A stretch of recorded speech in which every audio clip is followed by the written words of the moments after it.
Hello and welcome to DFS Coach Talk. Today is Friday, May 6th, 2022. I am Joe Sarvati, affectionately known as Coach, and I am joined on a rare Friday appearance from our good friend, Miss Deb Lutz. How are you, Deb? Happy Friday. Happy Doing Friday. Great. I love it. And we promised we'd have you on for all these torturesome games to beat me down, Suns versus Mavs. So I appreciate you jumping on, and I know we're gonna do a Saturday night podcast for the Sunday Mavs game 4 against the Suns, and so that you can enjoy your Mother's Day on Sunday. But we will, so we'll post that one early if you're looking for game 4. That'll go up Saturday night. But we've got to talk about, first of all, how was the game? You were in person. I saw some of those shots. You had great seats. It looked awesome. What an atmosphere. I mean, there's nothing like playoff basketball. And these are really two great teams. I got the opportunity to see Luka for the first time ever. And, you know, as I was telling you earlier, Coach, he's just something else. Doesn't look like the most athletic guy, but boy, can he be elusive and just get it done. So I was happy to see that, you know, our Suns, you know, took care of things. They didn't shut him down, but they shut down pretty much the rest of the team. So it was a lot of fun. It looked like it was super intense. I know the fans were getting on Luka's nerves too. Yeah, I guess there was exactly. Like they were screaming some obscenities, and actually at one point though, the big thing was the refs. I mean, the refs were out of control. They were way too many whistles. Everything. At one point, they had to send extra security down to guard the refs. Really? Yeah. Jeez. Yeah, it was crazy. It looked intense. I tell you what, the Mavs fans are going to be pumped up because you give the Mavs guys all that noise in Phoenix, boy, they're going to be pumped up tonight. So yeah, we will see. I mean, I'm looking at this as an elimination game to me. Yeah, they got to win. They got to win at home. Yeah, Cuban was there. I got some nice photos of Cuban jumping up and down at things, and he's a real fan. I mean, he talk about intense. Yeah, and you know, he's been like that since the first day he bought the team. So I got to give him credit. I mean, absolutely, certainly an involved guy, but he needs to bring in more reinforcements for Luka because, you know, he needs some help there. I mean, it gets a little bit tough sometimes, you know, with no secondary option. But anyway, we could go on and on. We said we're going to dive right in, and here we are chirping and talking. But we've got two games as usual here. We've got a Philly Miami game and then Dallas and Phoenix. So 2 games set for tonight. Should be fantastic. Let's dive right in. But before we do, one last thing. This podcast is brought to you by BetUS.com.pa. If you'd like to get a membership, great sports book. I've been there 16 years. They are great. They pay off fast and well. Great promos and bonuses. So go to betus.com.pa. If you make your first deposit of just $79, when you make that deposit, you get a full free all-access month of DFS Coach Talk. So you get that month of Coach Talk. You can use the $79 on BetUS to bet these games, whatever sports or whatever you want to bet. It is a great place to go. I know Deb's been a part of it as well and has done well on BetUS also. All right. Game 1, Miami Heat, Philadelphia 76ers. It's a 7 o'clock. So we have 7 and 9:30. So half an hour earlier than the last set of games that we did together. And coming into this game, we've got the same shenanigans with Miami, Deb. Can you believe that the league's letting them do this? It's crazy. How many are they up to tonight? Questionable for this game: Tyler Hero, Kyle Lowry, who's questionable now, not out, Caleb Martin, Max Strus, PJ Tucker, and Gabe Vincent. So that is like 4 starters almost, 3 starters. The only ones that aren't listed are Butler and Bam. And then the first guys off the bench in Hero, Martin, and, you know, we'll see if Strus starts or not, or Vincent, depending if Lowry's back. So I have no idea why they're, you know, doing that. But as usual, we said it last time. I assume everybody's in, but I will say this. Kyle Lowry is the one to watch because he's been out. Yeah. So I looked everywhere prior to this podcast, and all I could find was questionable on him. So the rest, I'm not even losing any breath with. It's just, I think everybody goes. If Lowry goes, though, it's an impact. It's a domino effect a lot on the Miami side. So we'll talk about that. And then, of course, for Philadelphia, we know Joel Embiid is out. Now, we have Miami as a 3.5-point favorite. It's a 210.5 total, which is substantial difference to the second game. The Phoenix Dallas total is 219.5. So 9 points, quite a bit. Right now, BetUS has this as a pick 'em in the second game, Phoenix Dallas. So you've got two low spreads. Miami only 3.5-point favorite, even though Embiid's not playing. 210.5, 107 implied for Miami, and 103.5 implied for Philly. So what do you think about this Miami situation? How are you planning for this? And before I let you comment, I will say I followed back up. I noticed that you don't have. Oh, well, you've got the Monty Williams hat. I got the Monty Williams, right? It's what's done is more important than what's said. So Phoenix is getting it done. That's for sure.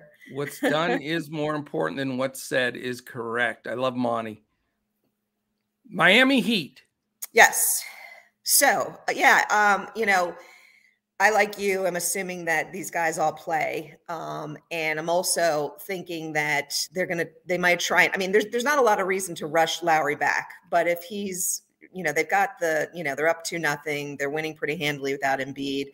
But if he's ready, he'll probably get in, but won't get the full allotment of minutes. So you're going to see a lot of splitting of time with Vincent and Strus, and usage is definitely going to come down from those guys. Even Hero, some of his usage may come down a bit. Right. So it does muddy things up a bit and makes it, frankly, more likely. I think there's enough other options. Some of those guys like Strus and Vincent were nice value plays for us, but there's enough value plays in the rest of the, either in this game, but more importantly in the next game, that I think I'm going to really just stay away from that whole part of Miami. I do continue to like Adebayo. I think, again, he's, there's nobody to defend him as we've seen, and he's just been solid in the last couple of games. So 8,500 on FanDuel, 8,100 on DK, fair price, power forward eligible on FanDuel. Hero's really been coming to play and playing nicely. His price has creeped up a little bit, though. I don't love that on DK in particular. Yeah, I'm probably not going to go there at 6,900 with, unless it's definite that Lowry's not in. 6,400 on FanDuel, I do like a bit more, though. And then Butler, Butler's real tough to fit in on this lineup with some of the other guys. Could he have his smash game coming back to Philadelphia? We know he's got a chip on his shoulders about Philadelphia.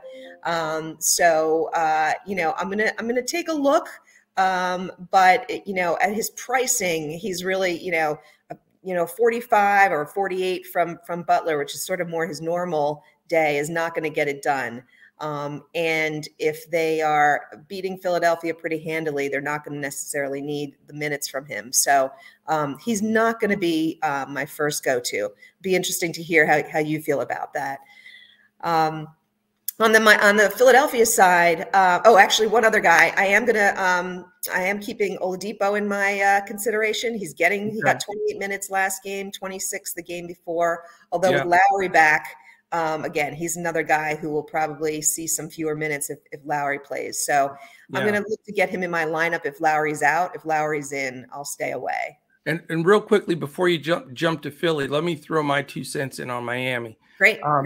And I'm looking at the box score from the last game. I like to do that in the playoffs because you can see trends that way. Granted, Miami won 119-103, and we're in pretty good control of the game. But, you have some guys all contributing. Butler did get 37 minutes in that game with 15 shots, 12 assists, 6 rebounds. So I'm with you. I mean, I haven't even, Butler seems to be the odd man out in the playoffs for me all the time.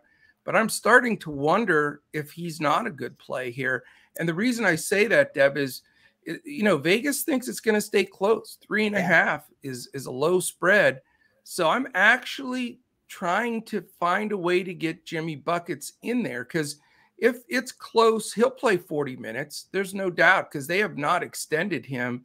And I think just the way he's playing, and Philly doesn't really have an answer, I think he's well in play. So a little bit different spin for me there. Bam, I agree with you. I mean, Bam has been so efficient, it's ridiculous. He was 7 for 11 again, 64% from the field. You know, he's 9 for 11 from the foul line. They can't stop him, so they got to foul him.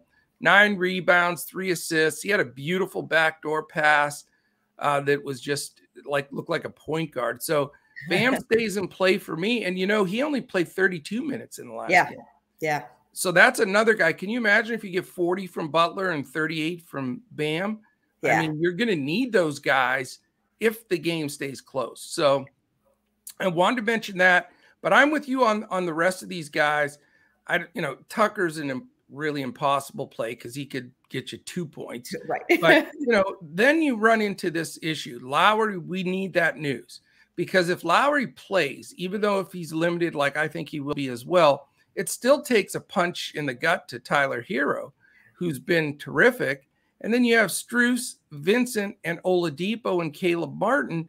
You know, you got these guys that, you know, are all going to need the ball a little bit, sharing some stuff. And I just don't think I want to go with that group just because you don't know who's going to come out of it. But I thought for sure you'd have Haywood Highsmith. When he was in the game, I was like, did a fan run on the court? Who? Right. It was like Haywood Highsmith. Okay.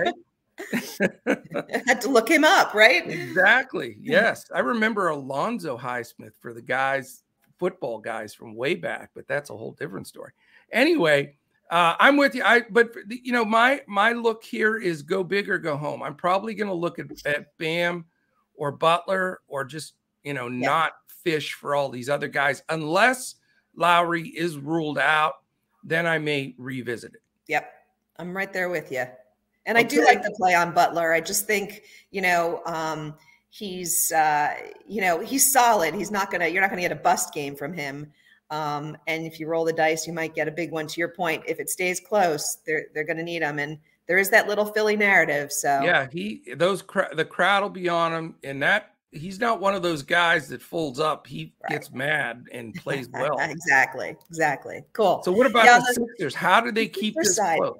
Boy, you know, I keep thinking Harden's going to show up. Yeah. Like you just keep saying, in fact, you know, we'll look on PrizePicks. He's down to like the over-unders like 20.5 points. Like whenever you ever see Harden not score 20 points when there's no Embiid. There's, you know, but there's just something up with that guy. And to your point, you said it on the pod last time, like when it comes to playoff time, he just shrivels up. You know, I think it's a combination of all those things, but you cannot take away the choke factor, because when he was MVP of the league and he still wasn't showing up in the playoffs, and how would we expect him to do that now? Now, I will say I'm very proud.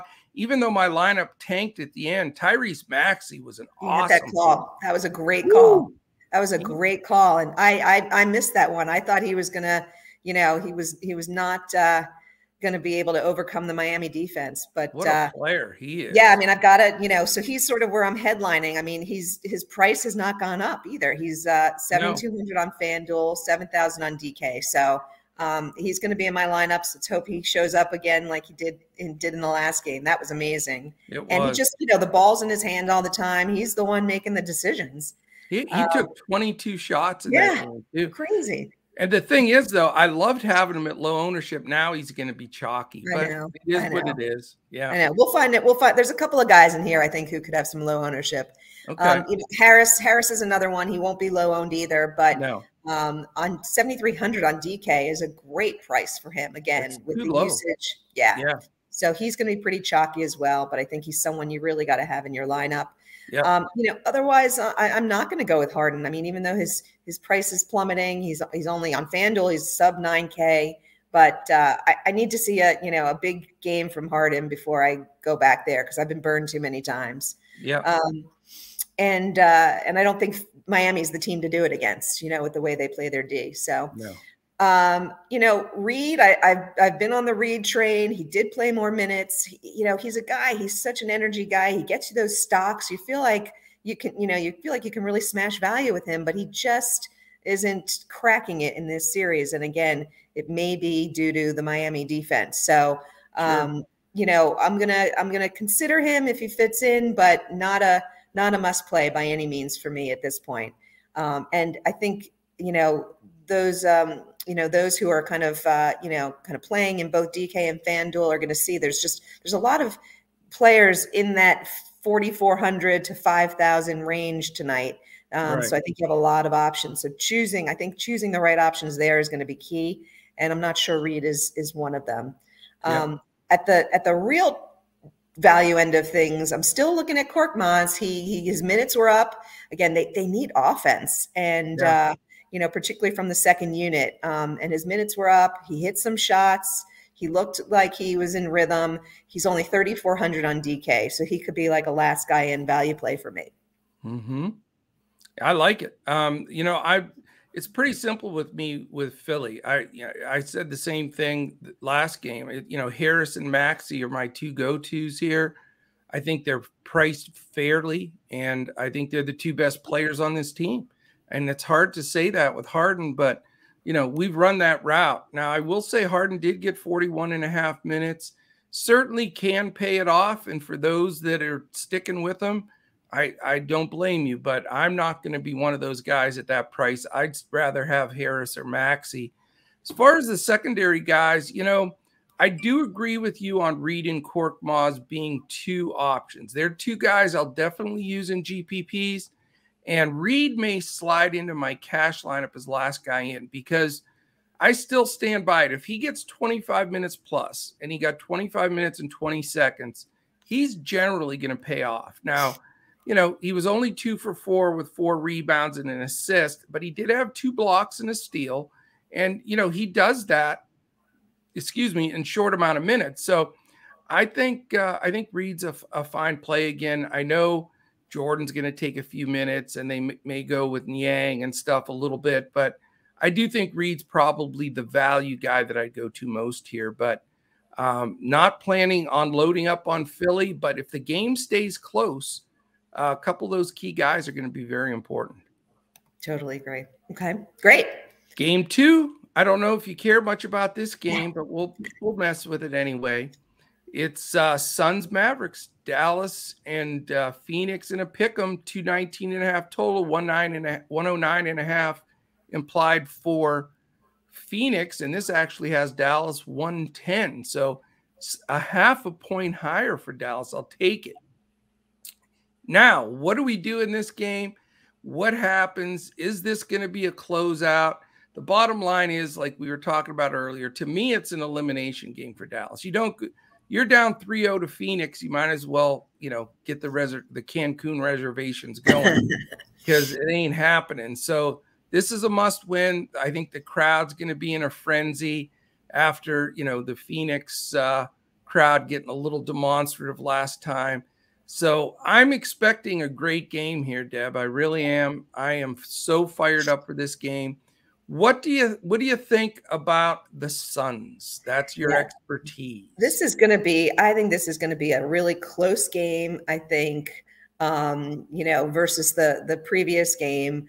I'm looking for some of my higher price guys to come out of this game, because I just think they're going to stay in, they're going to get minutes, they're going to be fighting hard. Two pretty big defenses, but man, everyone's shooting like 48 to 50%. So they're getting it done. They're just two teams that execute really well. Yeah. And so on the Phoenix side, what I've seen, because I've watched the games closely, Chris Paul is he just breaks it down and gets it done in the fourth quarter. But other than that, the Dallas defense does a really good job on Chris Paul. I mean, what I've been surprised by is 2 games in a row, he is not coming close to double-digit assists. And I think that continues. And when he doesn't get double-digit assists, it's tough for him to pay out his number. So I'm staying away from Paul, but I am looking at Booker. 9K on FanDuel, 8,500 on DK. He's been fired up. He's hitting his shots. He's been active, getting assists and rebounds. I think the offense runs through him most of the time. And, I'm looking to Booker as one of my higher pay up guys tonight. The other guys on Phoenix, the last game, excuse me, the refs really messed things up, and you had a whole bunch of guys in foul trouble. So I know you finally went ahead, and as much as you've been off Ayton, you went and you jumped in, and then of course Ayton ends up with foul trouble, and he's like brilliant for the first 18 minutes of the game, and then nothing. So I'll tell you what, I'll just say I said enough cuss words to last me for a while. I know. But I mean, he was on his way. I had him in PrizePicks over 9.5 for the first half in points. Yeah. And he had 8 points in like the first 5 minutes. So I was like, sitting pretty. And then, all those fouls came, and it just, he ended up with 9, I think, for the half. So, but I am going to go back there because I don't see that happening again. I don't think that, I think they're going to protect him to make sure he doesn't get into foul trouble. There were a number of guys who, the whole across the board, everyone had like 4 fouls playing the game. Yeah. So I am going to go back to Ayton. I also like, and we'll have either one of, depending on how my lineups play out, one of Crowder or Cam Johnson. Both are playing really well. Cam Johnson's last game, again, is sort of an aberration. He was also in foul trouble. He had 3 early fouls, so didn't get the minutes. But probably a slight edge to Crowder if I can fit him in, but he is a little bit more expensive. But Crowder's playing great. Like you said, there's a little bit of a narrative there. He plays great against Dallas. He's just, he's like the defensive stalwart of the team. And he's, he's been really bringing it. So I'm all over. There's a lot of guys I like on Phoenix. I also like Bridges. He's only 5,900 on DK. And, crazy. The guy who plays like 33 to 35 minutes. He's been playing 38 to 42 minutes. Sorry, that's what exactly. I meant 40 minutes. Yeah. So he's in my consideration as well. So I'm pretty high. I'll probably have 3 Suns from in my lineups. Yes. I'll tell you, I got to say this about the Suns. I can't believe how well they're shooting the ball. The Mavericks defense has been so good all year. They have consistently held teams down, especially from the 3-point line. They've been in the top 5 or 6 defenses most of the year, and they're just getting smoked. Do you know Phoenix was 49 for 76 from the field, almost 65%, and 13 for 25 from 3 for 52%. Yeah. What's going on here? Either Phoenix is that incredibly hot or Dallas just isn't defending. But it gives me hope as a Mavs fan because I would hope the Suns will regress a little bit, but they're getting everything they want right now, and they just look like an absolute juggernaut. So, I am furious about Ayton. I still think it is the Achilles heel for the Mavericks, and I'm very reluctantly going to go back to him. And he's one of my least favorite players, but I just think if he gets minutes, and doesn't get in foul trouble, they have no answer for him. They really don't. After that, I sort of want to go on the value side because, Booker and Paul are so expensive. And like you said, I agree. They've been doing a decent enough job on Paul, even though his stats were still awesome. But, they're doing a decent taking passing lanes away from Chris Paul. And that's something that most teams can't do. But he's getting some of those mid-range shots and he's making them. So that, it's you sort of, burned either way. But, so I feel that, is a reason enough to not spend the huge bucks there. And then Booker, as awesome as he is, I still think he's a little more points dependent. And he got up 19 shots, but, when I play Booker at that price, I want 25 shots. I don't know if he'll get that.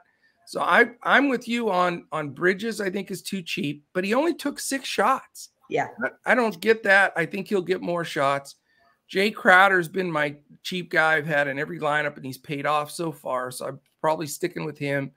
And then Cam Johnson, I agree. That was an aberration. I think he's a tough cover for the Mavs off the bench.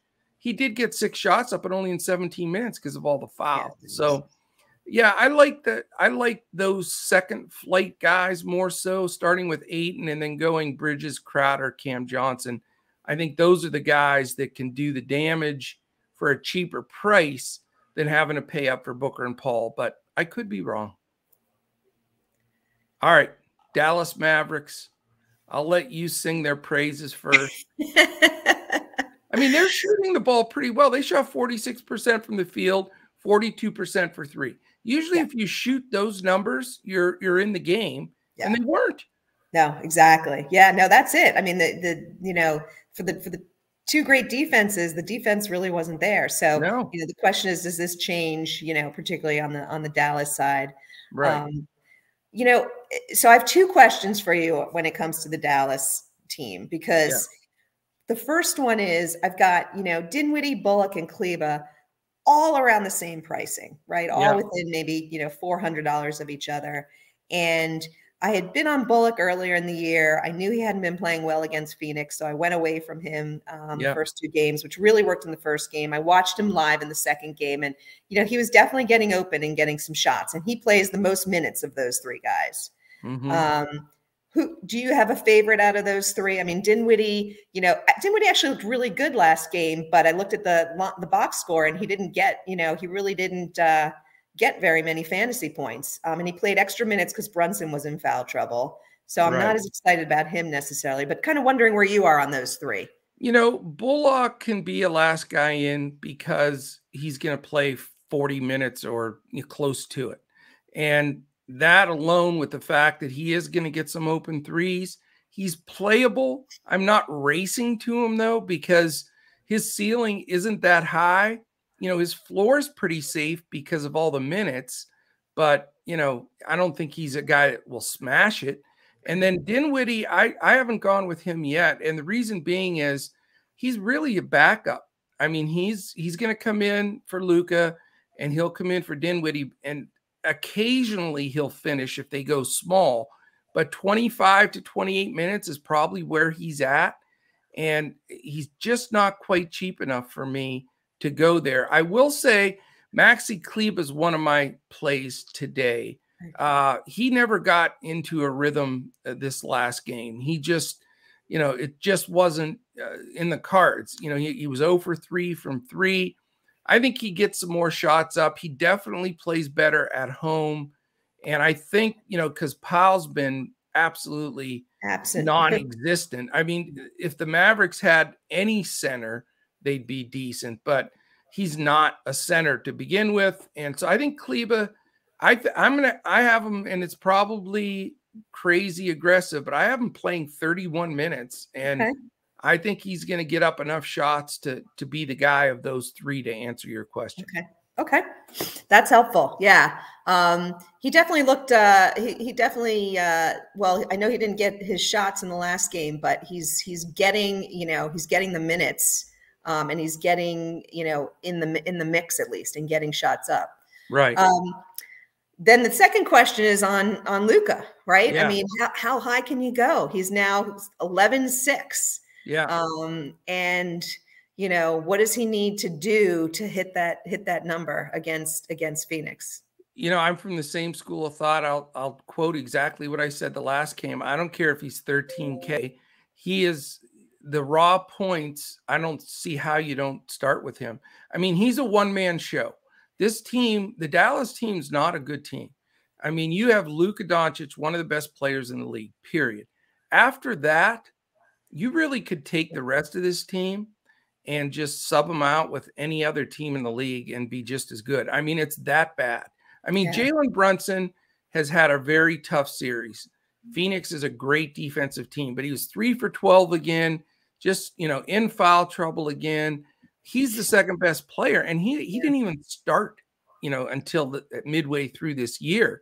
After that, it's a nightmare because there's just not anybody to really step up. So my point being, I don't care what the price is. I'm starting my lineup because I'm not chasing 65 fantasy points. Let me tell you this. Luka right now, 39.5% usage. Wow. You're talking 40% usage in the playoffs? Wow. I mean, that doesn't happen.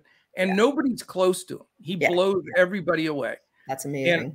And then here's a good stat for you. In his last 12 games, okay, this last game, he was 13 for 22 from the field, had 7 assists, 5 rebounds, and a steal. And it was by far his worst game of his last 12. Isn't that something? Wow, that's a bad game, huh? Before that, his last 12 games, look them up because these are the numbers. He had 6 games in the 50s, 4 games in the 60s, and 2 games in the 70s. So, there's my answer. There's my answer. All right. It's pretty darn easy to say, I'm not spotting anybody 68 fantasy points and trying to catch up. That's my theory there. And again, it has nothing to do with Dirk or my Mavs fandom. It's, he's the only guy. I mean, Luka Magic. Luka Magic. All right. That's my answer. Great. And then, the only other guy that I'm looking at, I may go back, contrarian play, but I may go back to Finney Smith. He's another guy. I think he's going to be really underowned because he's coming off of, he had 3 fouls in like the first 5 minutes, completely wiped him out of his game. But I like him. I like his size against the Suns. I think he could be a sneaky little low ownership play. Yeah, I don't blame you. I mean, this was the worst game of the season for him. 1 rebound too. Yeah. I mean, you got to be kidding. But I'll tell you though, I'm Luka and my flyer on Kleba, but I'm not racing to the other guys. I hope they can band together and have a good enough game to win. But I'm not putting my stock in, this group because there's so much risk. You're right in Finney Smith and Bullock being the 2 to consider because of the minutes factor and the aberration of the foul trouble. But let's see what happens here. Okay. But that's it. All right. Let's go to PrizePicks. All right. Let's get this. What have you got? I am, let me switch because I always like to update it live because they take things down, put things up, and change numbers as you would expect. So I want to get the live real deal here. Okay. Where are we at? Where's my guy? All right, you're gonna laugh at this one. It seems like what? But I'm going Cam Johnson over 9 points. I like it. I think he gets 9 points checking in. This dude's a scorer. Yeah. And he was in foul trouble. Totally agree. I like that one a lot. I'm going the same place, so hopefully they both do it. They at least they don't start together, so they're not on the court together very often. I'm going Jay Crowder over 8.5 points. You finally bought into my Jay Crowder. Yeah. Hopefully it's not one game too late. It took a while. And my second pick, as I mentioned, he's my sleeper dude today. And I think the score, this is a great number. I like Maxi Kleba, projected fantasy points over 17. I think he can have 15 real points. Okay. So I'm really digging that 17. I think it's a great line. Awesome. Well, I am going with to the other game with Tobias Harris over 17.5 points. That's pretty much his average when Embiid plays. So without Embiid, he's got to be good for another 2-3 buckets. And he's done it in the last 2 games without Embiid. So I see it happening again. Well, if I was to pick a play from the other game, I would take Tobias Harris over 17.5 points. So I'm completely with you on that one.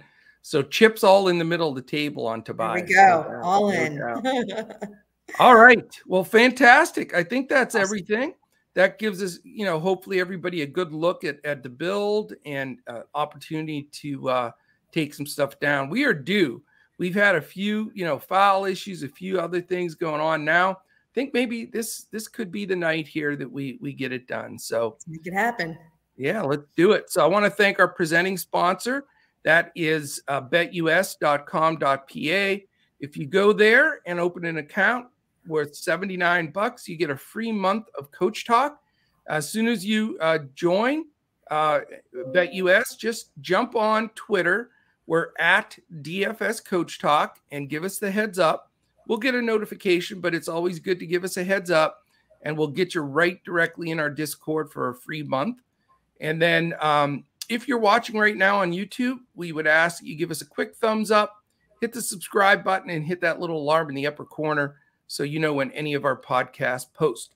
And then, as we stated, Deb and I will also do the Game 4, the Sunday game, Mother's Day game, and we'll be posting that tomorrow late night, Saturday night, so you'll have a little extra time going into that one. So hopefully I will be happy. If it's 0-3, I'm going to be very grumpy. I will wear a very sad face, but I'm expecting I think Dallas wins this game. Yeah, I know. My daughter's chanting, Suns in 4, Suns in 4. But I think Dallas may grind one of these two out. So, well, that was watch. I got your GIF when that dude was yelling Suns in 4 to the Nuggets guy, and they got in that big fight. So, so we'll see. We'll see if there's any Suns fans at the Mavs game today. Yeah, right. Well, awesome. Well, thank you, Deb. Have a fantastic day, and we'll certainly be back tomorrow night and get that Sunday game up there as well. All right. Thank you, everybody, for listening in. Really appreciate it, and hope you just have that optimal lineup all over the place. Take down some prize picks and get after it on BetUS. So thanks for listening in. We will be back again tomorrow, as we always are, when we're looking to crush it in NBA, DFS, and prize picks.